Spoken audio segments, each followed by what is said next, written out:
And I was born in Cyprus on an army base, but, grew up in Clitheroe. My dad was in the army. I was born on an army base, so I don't remember any of that because that was all done and dusted by the time I grew up. Just a very, very average young lad, just getting in a few scraps here and there and whatnot. Did martial arts when I was a kid and loved that. Left school at 16. Nothing particularly noteworthy, to be honest. I had good grades, you know what I mean? I wasn't stupid or anything, but I wasn't a star pupil, let's be honest. Well, I was a terrible pupil. I didn't care about school. I never applied myself whatsoever, and that's one of my biggest regrets, to be honest. I didn't have a bad brain on me, so I still somehow managed to get decent GCSEs when I left school, even though weirdly enough, I was quite proud of this. I went through 5 years of secondary school without doing homework once. But in our house, it was such a volatile household. It wasn't really like you could sit down at the dining room table and do your homework. So I went to college for a little bit. I went to Blackburn College, and I had no idea what I wanted to do. Because I got decent GCSEs, I could qualify for the Advanced Electronical Engineering course. Right? I've got no interest in electronical engineering. I know nothing about it, and I had no business being on the advanced course. I did not understand anything. It was all well over my head, far too, advanced for me. I was more obsessed with being a DJ back in the day, so I just listened to my own mixes at the back of the classroom, and then it just stopped going. So yeah, that was my college experience. But I always had a flair for martial arts as well. I was good at that, and I loved it because I wasn't good at sports. I was terrible at sports, you know what I mean? I had 2 left feet when it came to football and wasn't particularly coordinated. I was kind of clumsy and whatnot.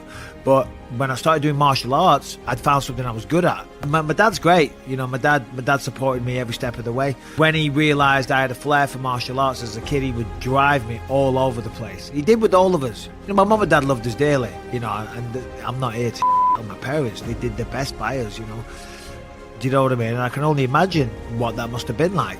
Times were hard, money was tight. We had 6, they had 6 kids, so a family of 8, and he spent 22 years in the army, and then you just get cast aside. Do you know what I mean? And he went from being a sergeant major in the army and a sniper to all of a sudden working as a petrol pump attendant. I'm not making excuses for him because there was violence in the house. There was a lot of violence in the house, but I'm sure he was going through some kind of depression and PTSD. He was involved in some heavy stuff. I know that he was dealing with his own stuff. He did everything he could to support us. Yeah, he had a temper. Yeah, he was a bit of a madman. Do you know what I mean? But he loved us dearly. I love my dad. I love my mum and dad. My mum was just as bad as my dad. Let's be honest. That's all I'd seen. Do you know what I mean? I'm not making excuses for it because I'm responsible for my own actions. But I thought it was kind of normal to get into a fight. I thought it was kind of normal to, if you had a problem, to use your fists because that's what I saw in the house.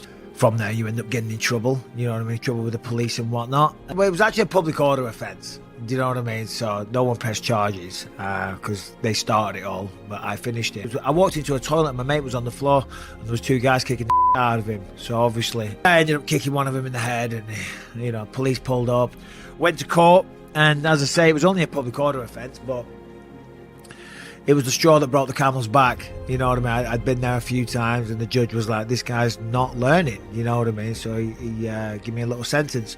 And to be honest, it was the best thing that ever happened to me. I wasn't learning and I was very flippant and I didn't care. I was still acting like a do you know what I mean? I was still very immature. And when I went to prison, I remember sitting in the holding cell before they take you to your cell and whatnot and just looking around and thinking, wow, is this it? Is this what my life's destined to be? And I said to myself there and then that day, I said, right, that's it. I've got to make a change. This is not what I want from my life. This is not who I want to be. So as I say, I'm in a roundabout way grateful to that judge because he definitely taught me a lesson. That's not what you want out of life. Hey, 28 days, I mean, it's nothing really. But as you say, next time, it would have been 6 months and then 2 years and whatever. And before you know it, you're a career criminal.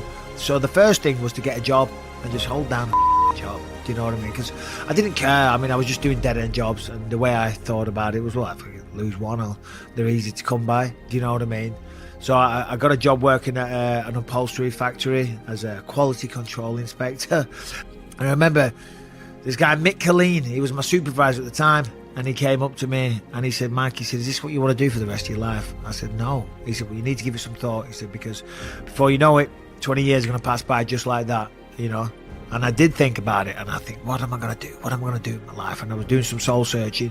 I was all right, but I was like, there's got to be more to life than this. And then I went up to him one day, I said, hey, Mick, I figured it out what I'm going to do. I'm going to be a professional fighter. And he was like, oh, you're an idiot.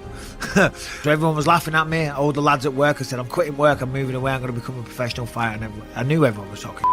Everyone was laughing at me. Even my own mates, even a lot of people, you know, that are close to me in my hometown were like, what's he doing? And that's what everyone thought. And I was...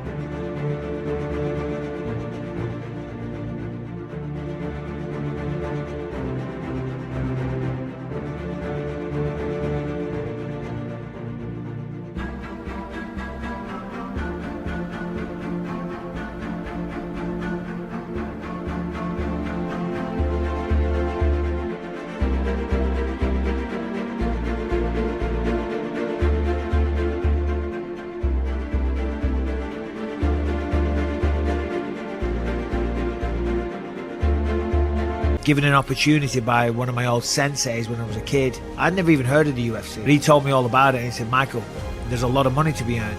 You know, he said, the people in America, if you become a champion, he said, you'll be acting in movies, you're bona fide celebrities, you make money and all the rest of it. And I was like, well, I've got all else going for me, I'll give it a shot. I wasn't trying to prove people wrong. I was trying to prove myself right, if you will. I was trying to, you know, trying to make something of myself, but more importantly, provide for my children and my wife. So this guy said, if you quit work and let me train you, he said, if you get to top 5 in the country, I'll pay your loss of earnings. That was the deal he made me. And I said, well, I know I can be top 5 in the country. I know I can. And then, yeah, within 2 years, I think I had 10 professional fights. So I became the cage.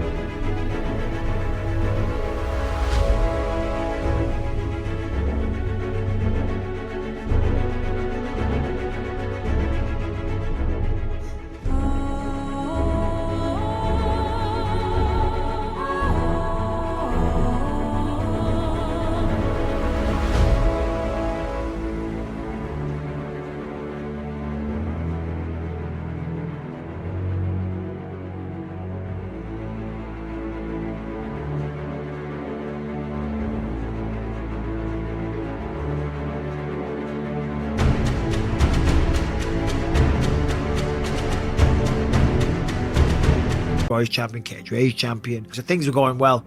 And then, yeah, they came out to the UK looking for 2 guys for the Ultimate Fighter. But everyone else auditioning, I knocked them all out. Mate, unreal. For those that don't know, it's like Big Brother, except every week 2 guys fight. And I've never even been to America in my life, do you know what I mean? And now here I am in Las Vegas, it's a massive mansion on a reality TV show, getting to fight. And it was just the most...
exciting, unbelievable experience of my life.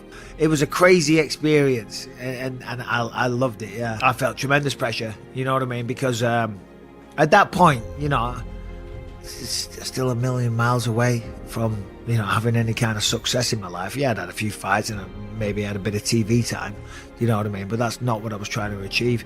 And my coach at the time said, Michael, just remember, every training session that you've ever done all comes down to this moment. I'm like, they'll leave off me. I said, you're not helping. Do you know what I mean? You're pouring the pressure on it, Jesus. And it's cliche to say, but you learn from your losses. You know, I mean, when you're winning fights, it's fantastic, but if anything, you might develop bad habits or whatever because you're getting away with it. You've got to do some, you know, you've got to look at yourself. You've got to analyse why you lost. And every time I lost, you know, you always, you know, you learn a little bit. You tweak this, you do that. You know, the diet was wrong. I overtrained. I was a little weak. I need to do more of this. My cardio wasn't good. You know what I mean? And it's a work in progress, you know. So that's why, you know, I won the belt late in my career. And for me, the main thing that I learned was about the mentality of it. You know, I mean, obviously, fighting is a very physical sport, but the mind controls everything. And I used to be an emotional wreck. When you look at it from a different perspective, look at it through a different lens, it just changes your perspective on everything.